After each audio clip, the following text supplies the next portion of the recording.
off to the east, so I don't expect we'll see much snow here. But out to the northeast, there's a little bit of patchy snowfall, maybe out toward, mostly out toward Waterloo and, say, Marshalltown. But our chances will be going up tomorrow night. In northern Iowa, we'll see 29 degrees by tomorrow with a chance of snow developing, and it looks like we could have accumulations here. I'll have the forecast coming up. ABC5 News at 10 starts now. Live from West Des Moines, this is ABC5 News at 10 in high definition. Good evening and thank you for joining us. I'm Rachel Pierce. 31 years after two people were brutally murdered, the Jasper County Sheriff's Office says they have their suspect. ABC5's Sabrina Ahmed has been following this story for us all day. She continues our coverage from Newton. A lot of emotions. 31 years ago, 17-year-old Melissa Gregory and 20-year-old Stephen Fisher were brutally murdered, beaten to death in this barn that used to be part of Copper Dollar Ranch where Stephen Fisher worked. The loss of the two lives, but how that destroyed so many other lives in its wake. Their families gathered in the town square to remember the two who were killed so young. But this year felt different than other years. Now someone has been charged in their deaths. 53-year-old Teresa Cepino. Miss Cepino was arrested today at her home by officers of the Altoona Police Department and the Jasper County Sheriff's Office. We're very joyous, but at the same time we know there's still a long road ahead.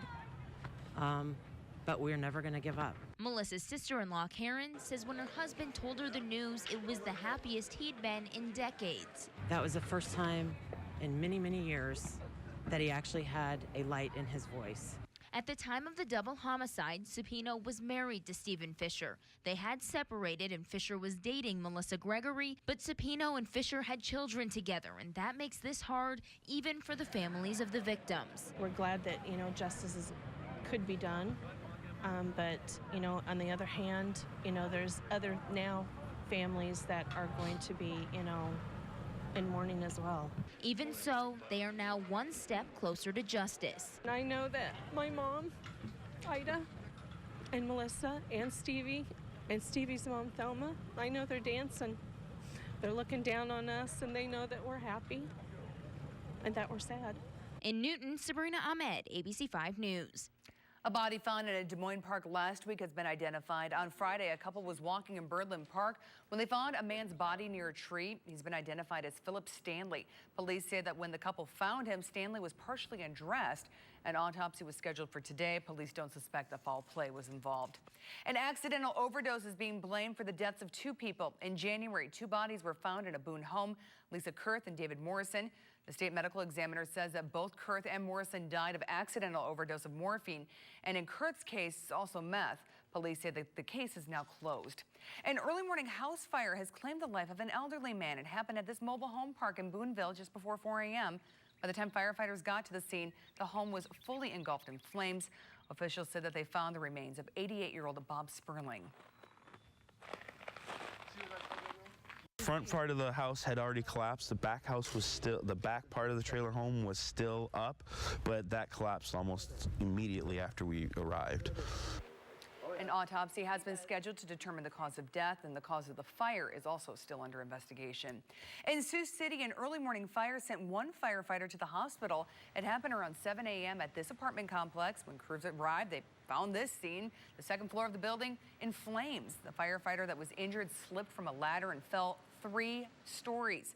He was taken to the hospital. And another problem for crews, 2 of the hydrants weren't even working. We train on securing water supplies. Our guys, it's something that they work on a lot. It seems like it's relatively simple, but in situations like this where you do run into problems, it is very frustrating, yes. The Red Cross was called in to help anyone displaced by the fire, and it is still under investigation. A Dyersville man is dead after his car was hit by a train. It happened in Delaware County by Earlville. That's just west of Dubuque. The Iowa State Patrol says that the driver was heading south when a Canadian Nation train hit his car, throwing it 50 feet. The driver was taken to a Manchester hospital where he died. Troopers are still trying to figure out what went wrong.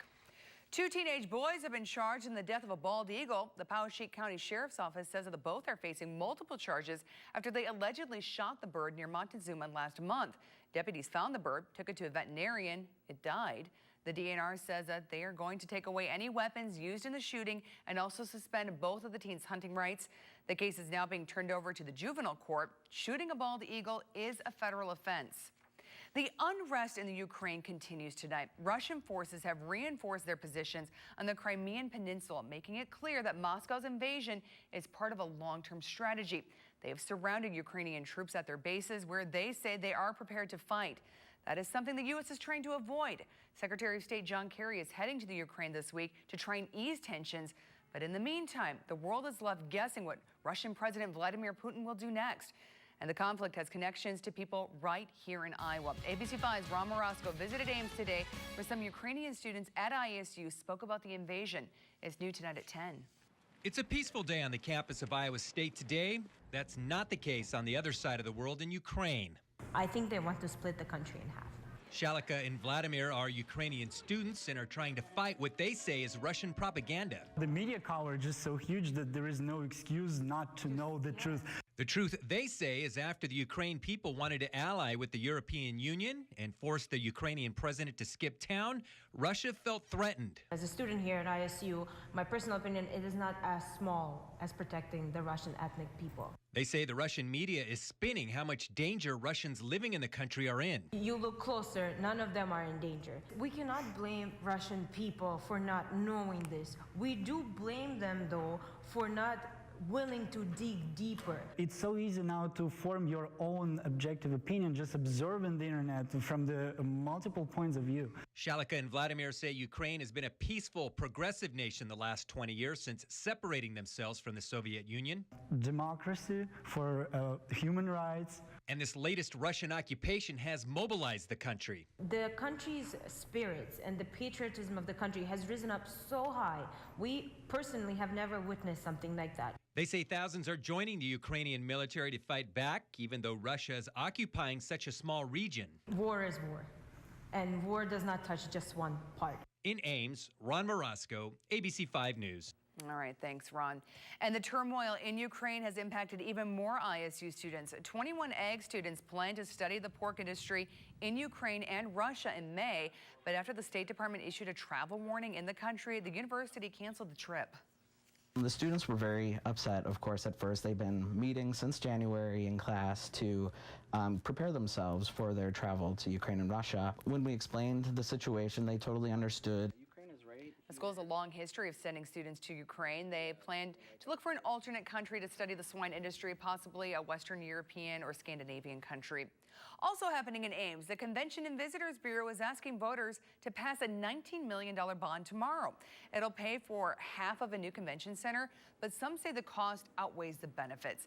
The Sheeman Building in Ames hosts several conferences each year, but the Visitors Bureau said some of the groups are backing up. They say the building just isn't big enough. We've been working on it over the years, and we have lost some groups, but also we have a lot of groups telling us that they really need this or they need to make other arrangements. A lot of people are unhappy about this because they don't think they've had long enough and they don't think they've had enough information.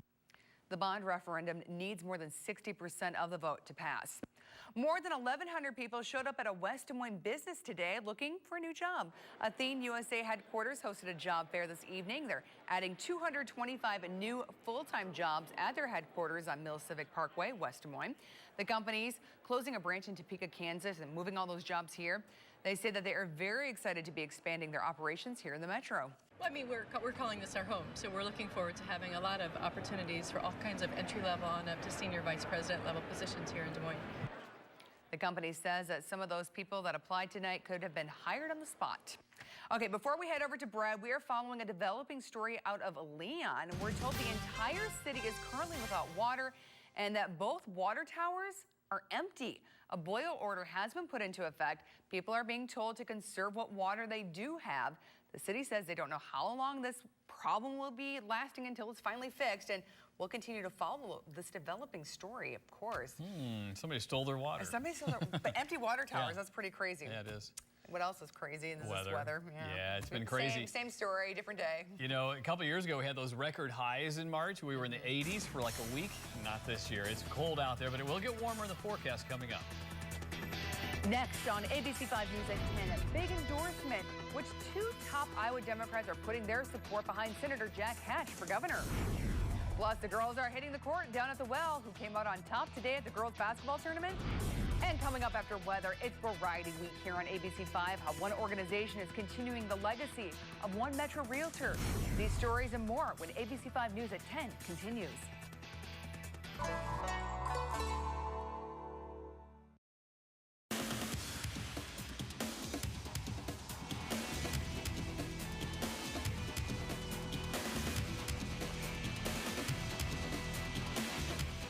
ABC5 Weather, the proven weather accuracy leader, 8 years in a row. Certified as the most accurate by Weather Rate, the independent weather research experts.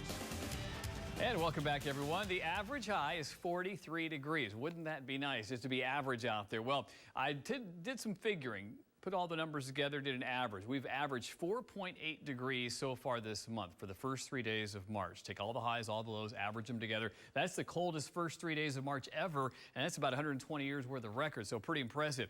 We did another record today. You might have saw that on the almanac. We had a low this morning of 7 below. That breaks the old record, and it was an old one back in 1884. So setting all kinds of records out there, not that we want to, but 17 degrees our temperature with cloudy skies. As long as the clouds are hanging tough and the wind is out of the south, temperatures will not fall much. But they're going to leave later, the clouds that is. Let's talk about the snow right now, and the snow is leaving us too. We didn't get any snow here. It actually kind of skipped over us because what happens is the snow is falling. The radar sees it falling, but it actually evaporates before it gets to the ground. So it never reached the ground here in Des Moines. We did have some minor accumulations across northern and northeastern Iowa, and there might be a few little areas of some patchy snow around Marshalltown, as I was telling you earlier, and also up around Waterloo. So those two areas could have a little bit of snow tomorrow morning, but not a big problem for travelers, looks like tomorrow. Temperatures are in the teens. That's good. Still way below average, by the way, but we're doing better, that's for sure, than last night when we were sub-zero. Overnight lows will drop because these clouds and that snow is going to be moving out, so we'll have clear skies, and we could see temperatures drop to around 5 to 10 degrees out there, but still above zero. That's the good news. Highs tomorrow, well, it's going to be in the 20s. Again, 43 would be an average high. We're going to have to wait a couple days before that is realized. Now, around the U.S., the cold sinks all the way to the deep south here. These poor folks are just as miserable as we are, believe me. Most of the eastern two-thirds of the country has had a pretty rough winter. Out west, well, they need more rain, probably not all at once, though. And it's still pretty active out there. The weather's still coming in from the west. The jet stream is still bending its way down to the south with some Arctic air. But as long as we have this flow from the west, it will get milder eventually. We still have a couple of systems coming our way, though. The one tonight here is fairly weak. This one's going to be a little bit stronger, although they're not very well organized. They're not big, like classic winter storms. They're just little waves of energy traveling through the atmosphere, and our stormcast showing that wave going by, and then the clearing skies tomorrow morning. 8 a.m. we got sunshine, but then later in the afternoon the clouds return with the next system developing a few snow showers here. Starts off in northern Iowa, and then it works its way across southern Iowa into the morning hours, and it does look like we are going to see some accumulation with that, maybe up to an inch in some areas as it passes on through. Clouds kind of linger on Thursday, and I'll tell you what, if we can get a little bit of sunshine out on Thursday, we will get into the 40s. But it does look like we could see some accumulations here of up to an inch or more in some of those areas, so we'll keep an eye on that. Looking at the highs for Tuesday, I think we'll be around 29 degrees here tomorrow, and then we are going to be still on the cold side on Wednesday, looking for just an average day, right? Well, that happens on Thursday at 44 degrees. And take a look at what happens here as we go into Friday. It stays in the 40s for 2 extra days. And there's some warm weather out west that we're going to try to get in here, especially by Sunday. Well, for tonight, variably cloudy skies, which means right now it's mostly cloudy. Later it'll be partly cloudy. Those snow showers moving off to the east tonight. Becoming mostly cloudy as the day goes on tomorrow after morning sunshine, 29 for the high. Snow showers will possible late in the day and into early Wednesday. So we'll have a chance of some about a 1-inch accumulation there.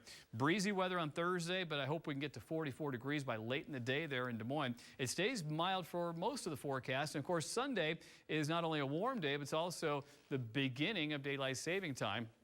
So we are going to be setting our clocks forward, springing forward. You lose an hour there of sleep, so keep that in mind. And also this weekend, of course, the Variety Telethon will be going on. So we got a lot happening this weekend, but the weather looks pretty good. Monday looks extraordinary. Could be in the 50s on Monday. A chance of some rain or snow coming back on Tuesday and Wednesday. But much more like a typical early March forecast. Oh, thank goodness. Yeah. All right, thanks, Fred. It's been nearly 3 years since realtor Ashley Oakland was murdered, and to this day the case has never been solved. However, Ashley's memory is living on through a project that she held close to her heart. In our first of our Variety Week coverage, putting the spotlight on local charities before this weekend's big Variety Telethon. Oakland played a major role in Variety, the children's charity, and loved helping children with disabilities. Now, in her honor, snow-covered Ewing Park will be transformed into the Ashley Oakland Star Playground. It'll feature swings and playground equipment for children of all abilities, and it'll be kind of one of a kind in Iowa. The project has raised $400,000 of the $500,000 needed so far, and in the coming months, they hope to raise that last $100,000. Ashley's brother Josh told us there's no better way to honor his sister. It's a perfect contribution, or it's a good way to honor her. I mean, it's exactly what she would have wanted. Is something like that. You know, it's a special park because it's not just a generic park. It's accessible for everybody, and so that would be neat for her to see. And if they raise that money, they hope to have the playground under construction by the spring and finished this summer. And we'll be helping Variety, the children's charity, raise money by carrying the telethon live this weekend. Last year, they raised a record $3.6 million for Iowa's children. And then all this week here on ABC5, we'll be telling you about all the wonderful charities that benefit from that money raised. Coming up next on ABC5 News at 10, the two big endorsements one gubernatorial candidate got today, plus where this new community center opened its doors for the very first time. You're watching ABC5 News at 10.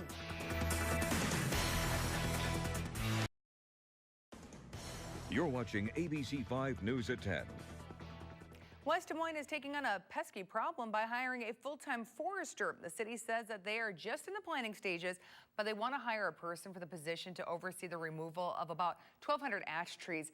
They want to do this ahead of the arrival of the ash borer insect, which has killed millions of trees here in the U.S. 8 counties in Iowa have confirmed infestations of the emerald ash borer. Lawmakers in the Senate are also trying to figure out how to deal with the emerald ash borer. Today, they passed a measure to develop a committee that would help Iowans fight infestations. That bill will now go to the House. Senators say that they hope to return next year with better ideas for tackling the problem. 2 top Democrats have thrown their support behind Senator Jack Hatch's campaign for governor. Both Attorney General Tom Miller and Treasurer Jamie Fitzgerald have made their endorsements today.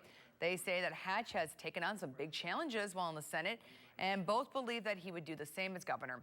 Hatch says that he is excited for their endorsement. You know, I'm thankful for their counsel, and I'm going to need it in the next 9 months, their advice and their support. Senator Hatch will be taking on Governor Branstad, who is once again running on the Republican ticket. 1 week after saying she was running for Congress, Marionette Miller Meeks filed her necessary paperwork with the Secretary of State's office. Miller Meeks, who is a Republican, most recently served as the director of the Iowa Department of Public Health, is running for Iowa's 2nd Congressional District. The district covers all of southeast Iowa and parts of central Iowa. The seat is currently held by Congressman Dave Loebsack. Miller Meeks says that she collected more than 2,100 signatures through 14 counties. She is the first candidate in that race to file paperwork for the upcoming election.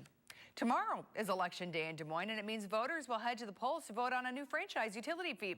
The Iowa Supreme Court ruled Des Moines was collecting the fee illegally in the past and must pay back about $40 million. Des Moines wants a new higher franchise fee to collect the money. If the referendum passes, the new franchise fee would rise to 7.5% on local utility bills. If it fails, property taxes will rise. Another race that we are keeping an eye on for you tomorrow is a Des Moines City Council seat. Joe Henry is running for the seat. It's in Ward 4. Henry, who used to work for Mayor County as his campaign manager, is in a heated race with Joe Gatto.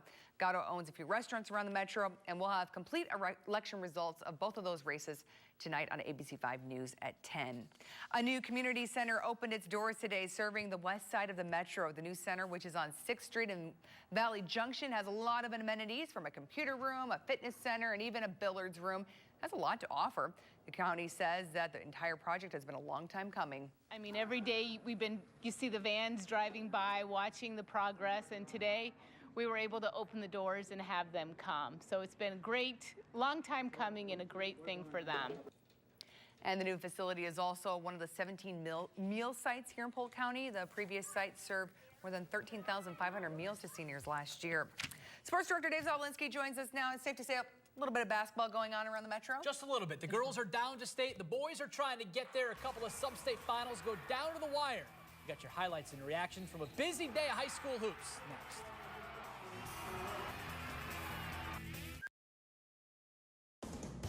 ABC5 News at 10 continues with ABC5 Sports. The last last time we saw Bondurant-Farrar, they erased a 13-point fourth-quarter deficit to upset Dallas Center Grimes. Tonight, they're one win from state. The students made it a great atmosphere at Centennial for the sub-state final against Sheraton. Sam Duffy collects it down low and scores 2. The Blue Jays have a 16-9 lead. Back and forth we go. Derek Lang spots up from the corner and drains it. The Chargers are just down 3. Tyven Riley led Bondurant's comeback against DCG. Here he is going coast to coast. The Jays maintain a slim lead. Back on the other end, great spin move by Willie Felderman. This one goes right down to the wire, and the Chargers squeak out a 2-point win over the Blue Jays to advance to state. Well, here's a bloom. There's a bloom. Everywhere's a bloom. Even the kids are pumped to have the best officiating crew in the house for the Des Moines Christian West Marshall Showdown, although we are missing Brent. Matt Van Metre goes to work down low, bucket and 1. Trojans lead by as many as 8. Here comes the Des Moines Christian run. Luke Veenstra tips in the miss, and the Lions are just down 4 with about 4 minutes to go. It's now a 2-point game when Veenstra finds Ben Ewell. Give them all 3 of those. The kid has a reason to celebrate because they're up 1. But the lead evaporates in a hurry. Who else if it's West Marshall? Duncan Furch, steal, run out, and 1. The Trojans survive in a thriller, 55-52. Well, I think senior leadership is the biggest thing here, and we're all seniors, and we just knew we could handle the pressure. We've been in these situations before, and we finally came through and got us a good win. It means everything to us. We've been working for this our entire lives. We've been playing together for a long time. It's worth it. 4A and 5A teams will punch their tickets to state tomorrow night. While the boys are trying to get to the well, the girls are already there. Opening day of action features the 8 teams from Class 1A. Newell Fonda appears to be the favorite. Renee Manaman had herself a ball game. Great feed to Haley Faline. She had 16 points. They are cruising. Here's another one of Manaman's assists. She had 13 in the game. That ties a state record. Newell Fonda rolls 73-37. Other winners in 1A, Colonesco, Janesville, and Burlington, Notre Dame. In Class 2A, Cascade defeats Manson Northwest Webster 43-21, and Hudson downs Woodbury Central 85-74. One more score to get your way. It is North Lynn 57 over South Central Calhoun 49. Well, a desperate team is a dangerous team. Baylor is still on the bubble, and as Joey Danya reports, they're still searching for a couple of good wins. Dave, Baylor started slow, but the Bears have turned it up as of late, playing like one of the best teams in the Big 12. 5 wins in the last 6 games, and the Bears are fighting desperately for their NCAA tournament lives. It's going to be a war. It's going to be a tough, hard-fought game. They're fighting for their lives, and we're fighting for our lives because we want to be second in the conference. So it's going to be a real tough game, that's for sure. That's a tough situation to play against when you know a team is going to come with everything they've got because this is their one chance and a big chance for them to make it to the tournament. So we've got to be prepared. They're playing their best stretch of basketball of the season as well. It's a team that's shooting the ball extremely well from the three-point line. Plus they've got those big physical guys inside.